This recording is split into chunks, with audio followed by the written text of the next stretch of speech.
La stupéfaction est totale ici. C'est un petit village où d'habitude il ne se passe... C'est un grand village ici. Où d'habitude il ne se passe pas grand-chose.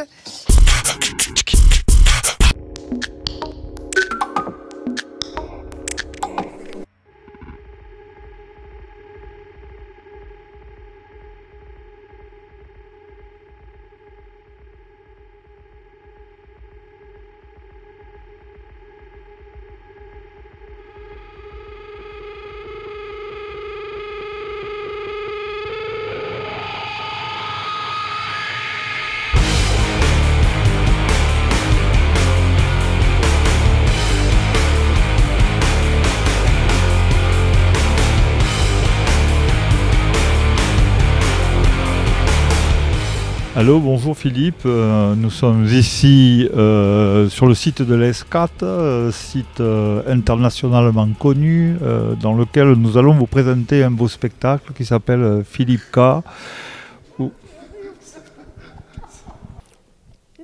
On y va, c'est parti. Bah, c'est très bien. Hein. Henri, salut. Salut Philippe. Bien.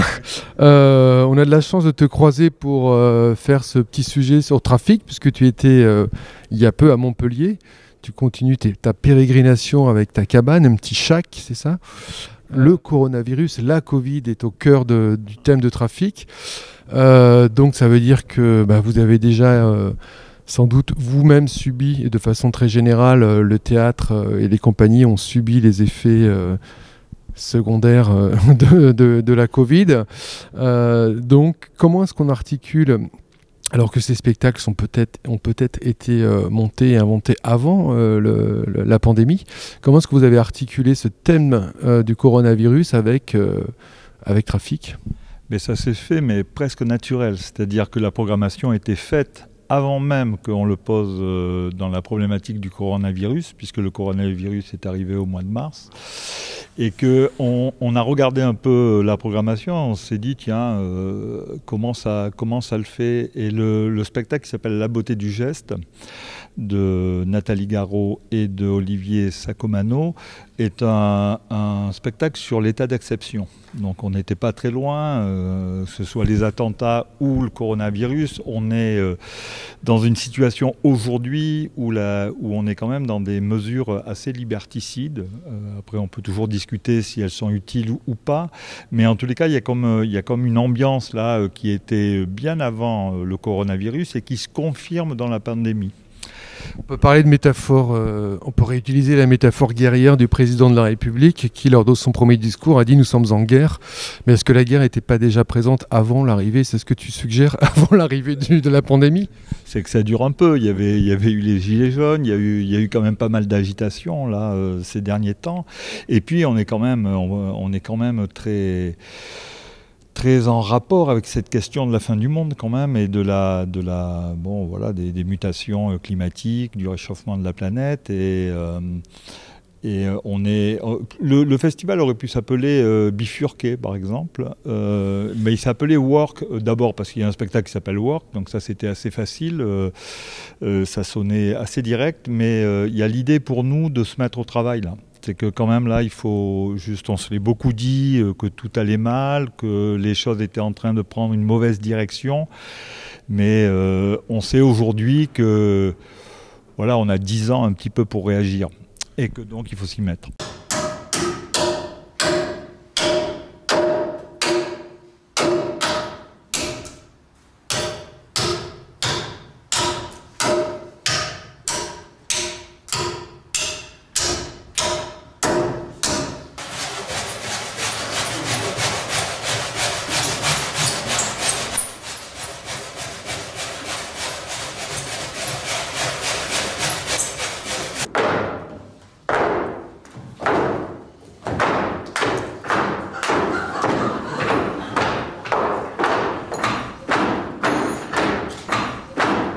Le titre m'a étonné, Work, parce que justement, entre la crise liée au changement climatique et la pandémie, justement, ce travail est peut-être à à déconstruire ou à réinventer, travailler autrement, tu vois, voire même penser une croissance différente, voire une décroissance.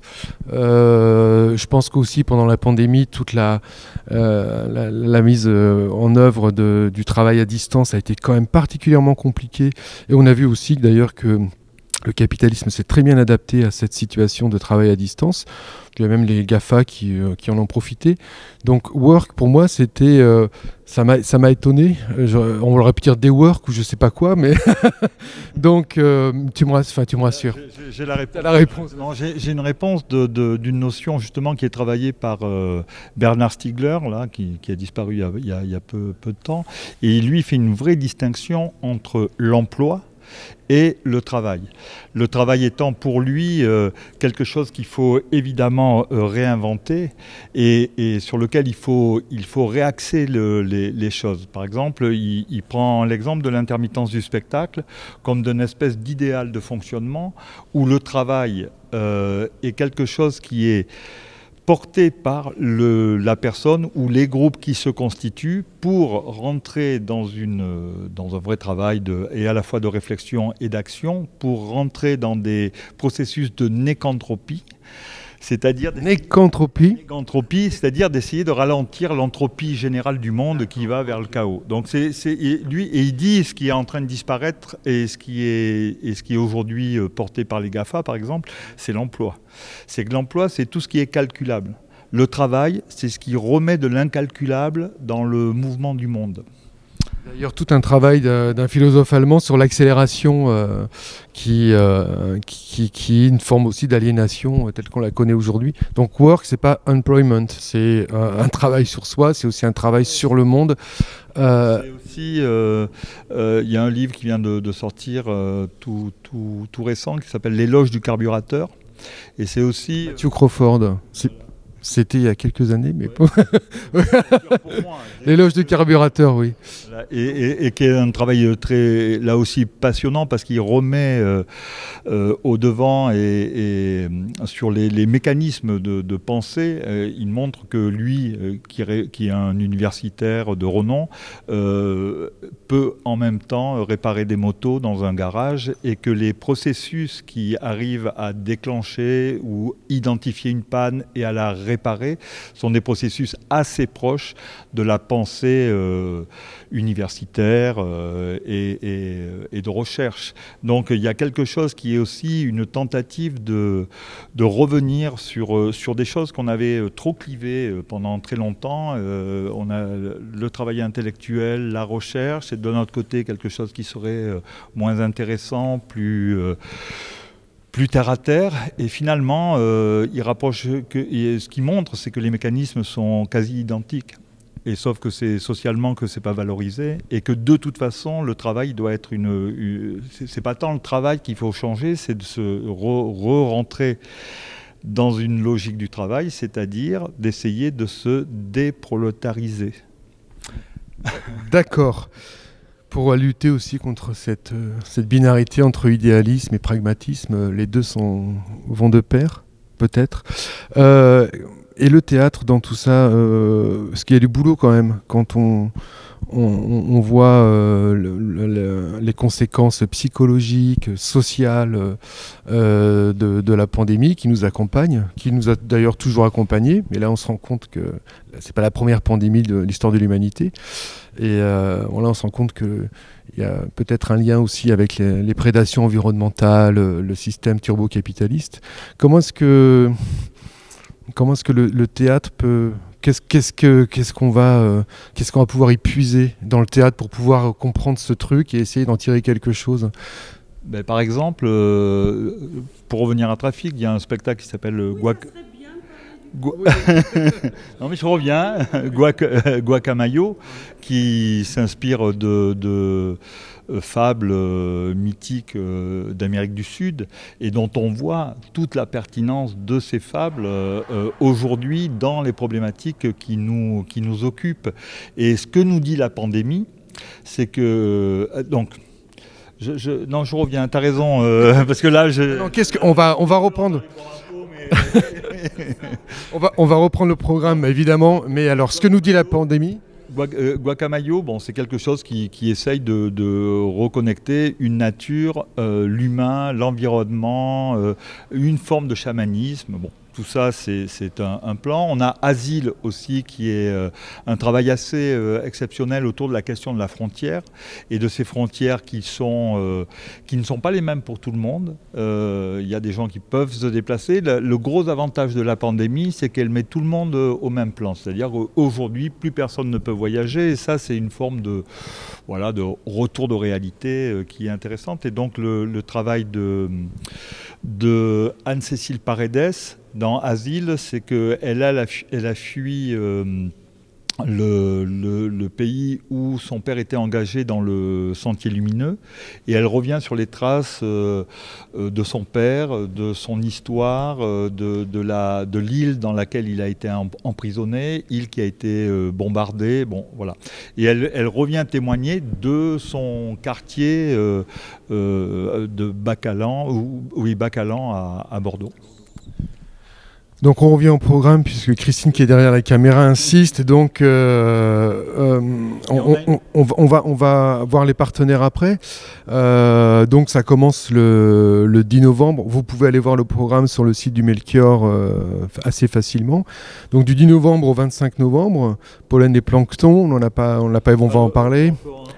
Voilà. Pollen et Plancton, c'est une vraie fable, une très très belle fable pour parents et enfants, mais pour parents aussi, sur justement un certain rapport à l'océan et à la surface. Et il y a quelque chose qui est une espèce de fil conducteur, qui est une poche plastique dans le spectacle. Et il y a ce rapport, qu'est-ce qu'on fait dans un océan qui est encombré de bouteilles, de choses comme ça, mais c'est un vrai beau travail de poésie. Donc c'est tout ça, c'est dire oui, le monde va mal, oui, il y a ça qui se passe, mais allez au boulot, lâchons pas la rame, continuons à avancer. Voilà. Et en plus, c'est un travail de gens qui ne viennent pas du théâtre et qui viennent des arts plastiques, et ils ont une espèce de maîtrise incroyable, et des costumes, et des lumières, et de la narration, et du théâtre d'ombre.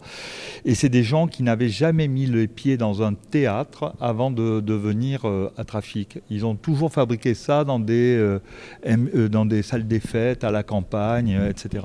C'est des bricoleurs, c'est des grands musiciens aussi. Bon, ouais. Ok, très bien. Pour les réservations, je pense que c'est comme d'habitude, Centre culturel de Bergerac. N'hésitez pas à précipiter pour prendre vos places. Et en termes de partenariat, l'Œil Lucide vous accompagne à nouveau. Il y a une carte blanche à l'Œil Lucide, mais tu vas en parler.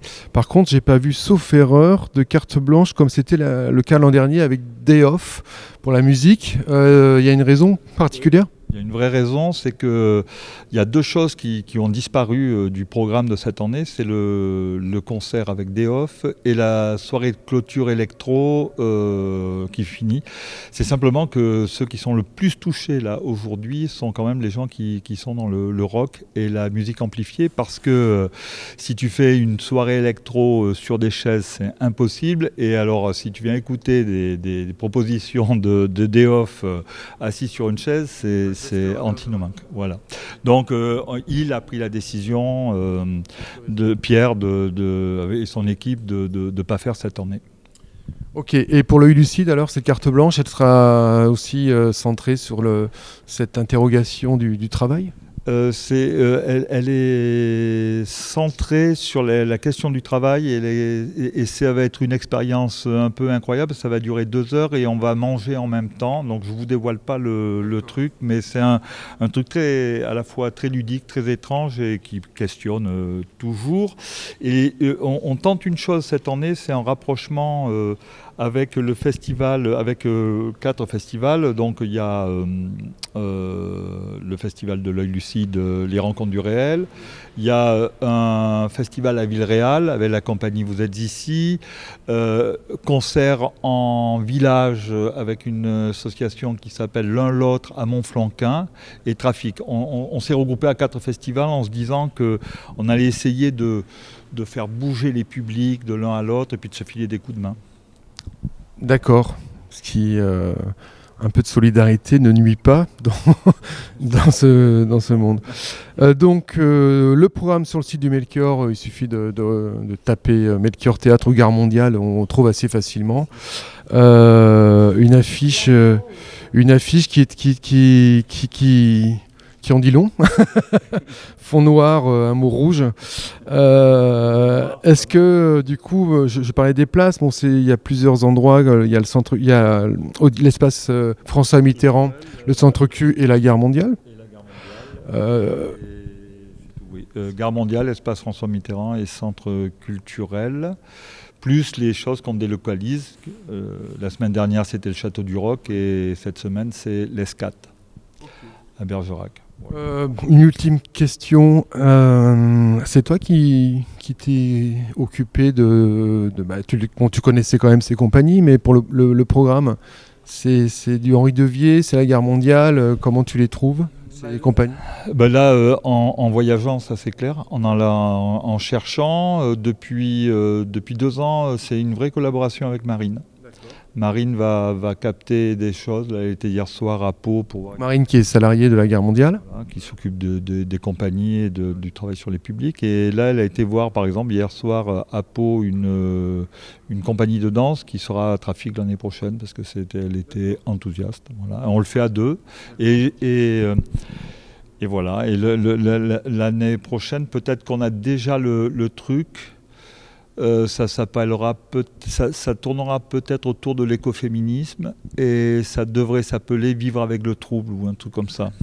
Ah d'accord, ok, entre Judith Butler et tout le Donna Haraway et tout l'écoféminisme français aussi actuel, comme Émilie H par exemple.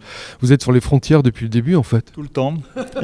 Et moi normalement ça sera mon dernier festival. Et oui, donc dernier festival pour l'année prochaine et donc je ne sais pas si on coupera peut-être, mais la dernière question c'est et la Gare Mondiale dans tout ça, un poste Devier, ça donnera quoi?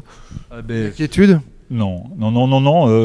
Une incertitude là pour l'instant, c'est-à-dire qu'on cherche surtout une formule. On pense qu'aujourd'hui c'est pas ni en me remplaçant, en trouvant une figure. Je pense que c'est fini les figures, tant mieux. Et que là c'est plutôt un travail très collectif là qu'on est en train de mettre en place avec des gens qui viennent des artistes, mais aussi des gens qui sont dans le milieu culturel, mais aussi dans le milieu social. Là, on essaye c'est très féminin. Voilà, ça pousse très féminin. Très bien, super. Merci beaucoup Henri. Et puis donc Tous à Trafic à partir de samedi prochain. Il sort souvent du champ, il est hors frontières. C'est Henri. Tous à Trafic, donc à partir, ça a déjà commencé en fait. Hein.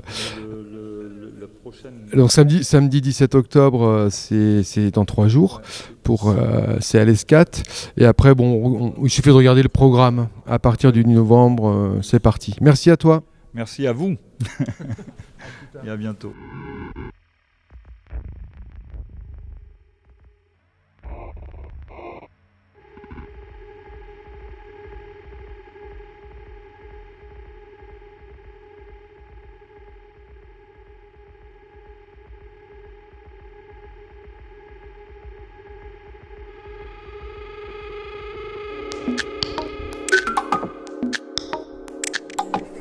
La stupéfaction est totale ici. C'est un petit village où d'habitude il ne se passe... C'est un grand village ici. Où d'habitude il ne se passe pas grand-chose.